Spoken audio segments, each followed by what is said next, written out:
Assalamualaikum warahmatullahi wabarakatuh. Anak-anak yang Bapak banggakan, selamat datang kembali di SMA Negeri 1 Kalibunder. Mari kita menjadi pribadi yang lebih baik dari sebelumnya. Tetap sederhana dan rendah hati. Sebelum belajar, mari kita berdoa.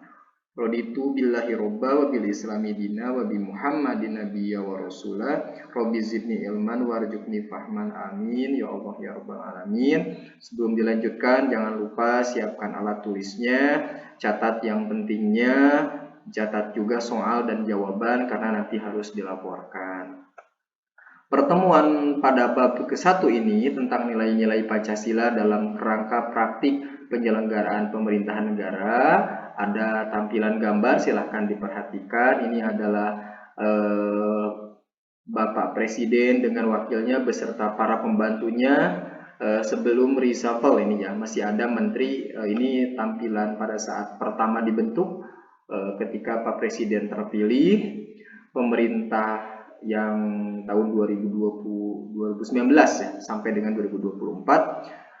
Perlu anak-anak ketahui bahwa pemerintah merupakan salah satu unsur konstitutif dan ini sifatnya mutlak dalam berdirinya sebuah negara selain dari adanya rakyat dan adanya wilayah. Jadi pemerintah yang berdaulat, adanya rakyat dan adanya wilayah adalah segitiga emas yang harus ada dalam penyelenggaraan pemerintahan. Bahwasanya perlu diketahui pemerintah itu bertugas menyelenggarakan pemerintah negara untuk apa? Untuk menjaga keutuhan wilayah, juga untuk mencapai kemakmuran rakyat.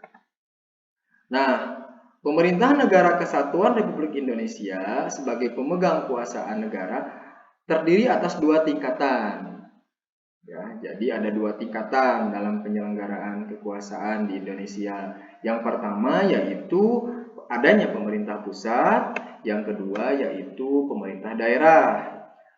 Pemerintah pusat itu dilaksanakan oleh lembaga eksekutif, presiden, wakil presiden, kementerian negara, dan lembaga pemerintahan non-kementerian. Bagaimana dengan pemerintah daerah? Pemerintah daerah dilaksanakan oleh kepala daerah dan Dewan Perwakilan Rakyat Daerah. Nah, ini Bapak Gubernur dengan wakilnya untuk Jawa Barat dan untuk Kabupaten Sukabumi ada gambar yang paling bawah. Selanjutnya, kamu pasti bisa. Silahkan dijawab. Soal nomor 1 ditulis soalnya, catat juga jawabannya di buku catatan karena nanti harus dilaporkan. Ini soal nomor 1. Soal nomor 2 sama apa nama kabinet? Nah, Kabinet Pemerintahan Indonesia periode 2019-2024. Apabila belum paham, boleh mencari di internet dan sebagainya atau boleh bertanya. Nomor 3, siapakah gubernur dan wakil gubernur Jawa Barat periode 2018-2023? Ini orang Sunda pasti pada hafal, silahkan jawab. Nomor 4 juga silahkan ditulis. Apabila belum tahu jawabannya, silahkan diskusi dengan teman atau mencari jawaban sendiri. Untuk nomor 5, nah kita sebagai warga Kabupaten Sukabumi harus hafal dan harus tahu Bapak pemimpin kita orang nomor 1 di Kabupaten Sukabumi.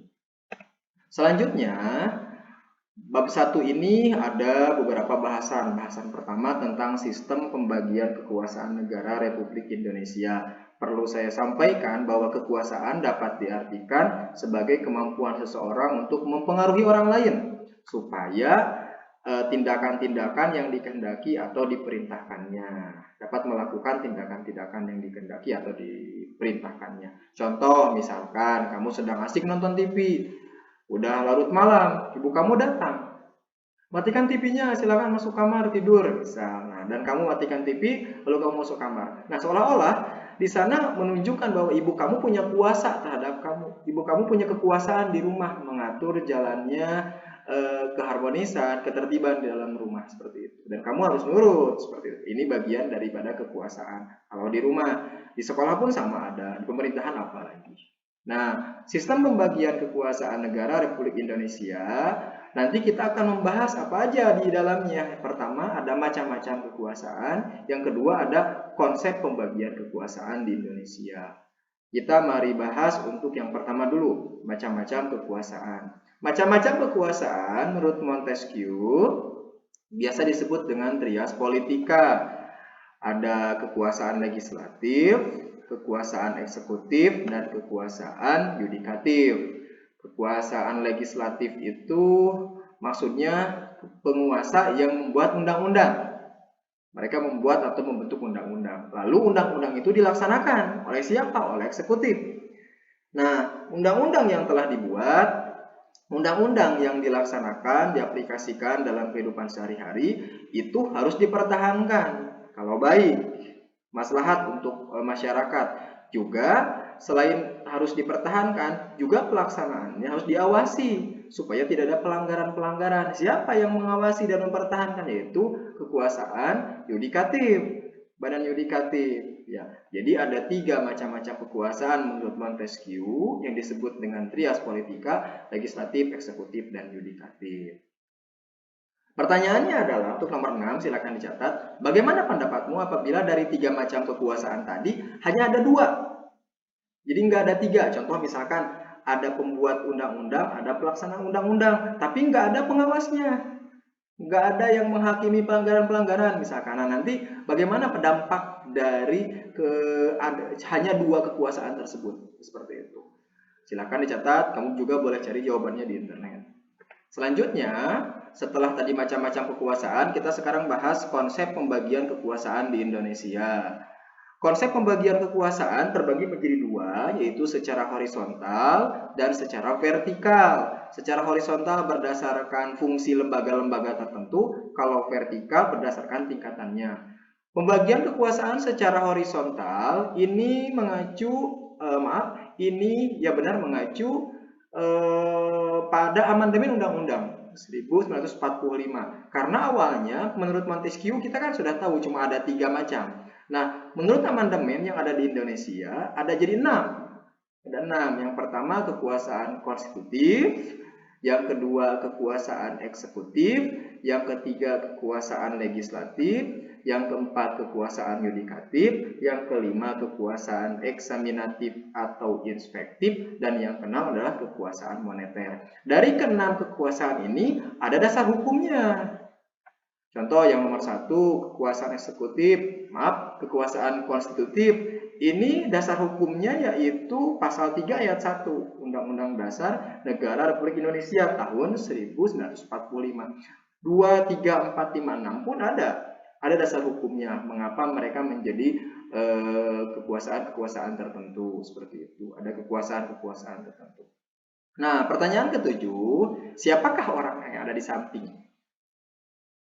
Yang lebih penting lagi, gambar di samping adalah pemerintah yang saat ini bertugas pada kekuasaan mana.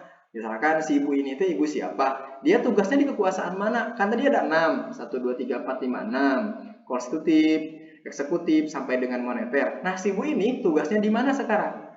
Ya silakan, pasti sering lihat si ibu ini ya di TV atau di tampilan-tampilan di YouTube banyak, di internet juga banyak. Lalu bapak ini pun siapa? Dan beliau tugasnya di mana? Di kekuasaan mana? Dari ke-6 kekuasaan tadi. Nah, selanjutnya pembagian kekuasaan secara vertikal. Tadi kan yang horizontal. Yang vertikal berdasarkan tingkatannya, bahwasanya pembagian kekuasaan secara vertikal muncul sebagai konsekuensi dari diterapkannya asas desentralisasi di negara Indonesia. Ini berhubungan dengan daerah otonom. Maksud daerah otonom itu otonomi daerah ya, otonomi daerah. Jadi daerah itu bisa mengurus pemerintahannya sendiri. Jadi ada beberapa aturan yang dibuatnya oleh daerah, enggak sama pusat gitu. Enggak melulu harus sama Pak Jokowi sama Pak Wakilnya, enggak. Jadi ada yang diatur oleh gubernur, oleh Pak Bupati, tetapi tidak semuanya. Beda halnya dengan tentang politik luar negeri, pertahanan, keamanan, justisi, agama, moneter, dan fiskal itu diaturnya oleh pusat. Nggak sembarangan. Contoh misalkan penentuan Lebaran, Idul Fitri. Oh, Jawa Barat mah pengen hari Sabtu. Cek pemerintah pusat cenah kudu poe Rebo misalkan. Nah, itu harus nurut ke pemerintah pusat kalau masalah agama. Jadi tidak boleh semaunya gitu, tidak boleh semaunya. Nah, hal tersebut juga ada dasar hukumnya. Dasar hukumnya yaitu ditegaskan dalam pasal 18 ayat 5 Undang-Undang Dasar Negara Republik Indonesia tahun 1945. Nah, itu juga sekarang pertanyaannya adalah apakah yang dimaksud dengan asas desentralisasi? Silahkan dicek lagi ya jawabannya. Lalu, nah ini mah rahasia kita ya, hanya Bapak jeung hidup punya hok gitu. Sok kamu boleh curhat, sampaikan ke Bapak apabila ada kendala-kendala boleh tekudu ragu, tekudu izin, tekudu era, gak usah sungkan, gak usah malu, sampaikan. Apabila apa yang menjadi kendala kamu kalau belajar dalam jaringan atau daring atau online, sok ngobrol saja baik-baiknya, baik-baik. Karena nanti kan yang tahu hanya Bapak dan kamu dan Tuhan ya maksudnya. Ya, saya kira cukup untuk pertemuan hari ini. Ada kuat, aku tekun belajar karena ingin disayang Allah Subhanahu wa taala. Ingat, selama kita bersungguh-sungguh dan kita ikhlas menjalani perjuangan ini, Tuhan akan sayang, Allah akan sayang. Ketika Allah akan sayang, segala doa kita akan mudah dikabulkan. Saya kira cukup. Nanti untuk soal-soal tadi diisi jawabannya di form yang disediakan. Formnya ada di kolom komentar. Silakan diklik, silakan dibuka. Setelah dibuka, masukkan jawabannya ke situ. Ya, saya kira cukup. Apabila ada pertanyaan, boleh menghubungi Bapak menunggu. Saya sih orangnya santai, silakan teman-teman. Apabila ada perlu, silakan menghubungi ya. Saya selalu ada untuk kalian. Mari kita berdoa. Subhanakallahumma wa bihamdika asyhadu an la ilaha illa anta astagfiruka wa atubu ilaik. Mohon maaf segala kekurangan. Hapunten. Wassalamualaikum warahmatullahi wabarakatuh.